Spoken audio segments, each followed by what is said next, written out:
Здравейте, приятели! Добре дошли в каналът на Photon.in. Днес ще ви представим едни страхотни очила. Може да се употребят и за VR очила, и за дрон очила. Drone Mask. Две изключително удобни очила, които могат да се ползват с всеки един телефон. Повечето размери на телефони да влизат вътре без проблем.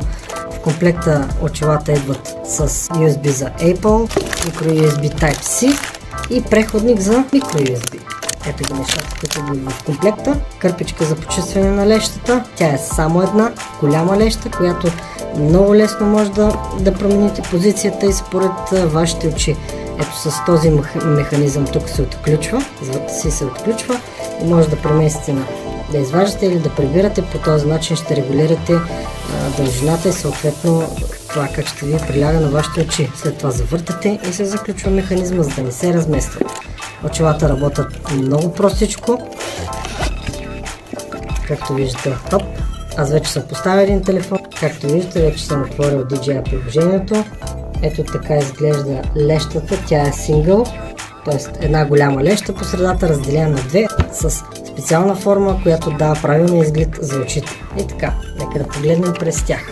В случая нямам вързано дистанционно, но вие ще видите в клипа по-нататък вързано дистанционно и как ли. И ползвам очилата. Ето да погледнем.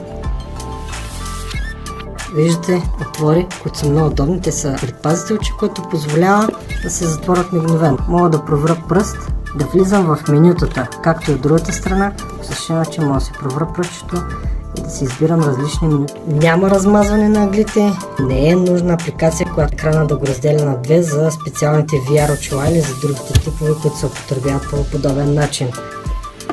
Идват си и с специална турбичка, с която лесно може да ги пренасяте. Продуктът е изключително удобен. Може да го ползвате не само за дронове, може да го ползвате да гледате филми, да играете игри. Като тегло зависи от телефона, който ще сложите вътре. Не бих казал, че разликата е кой знае колко голяма и с FPV очила. По-новите определено са по-лекички, но не е нищо кой знае какво. Бих казал, че за цената, за която този продукт ще се предлага, определено си заслужава. Това е всичко от нас. Благодаря ви. Ще намерите линк в описанието за този страхотен продукт.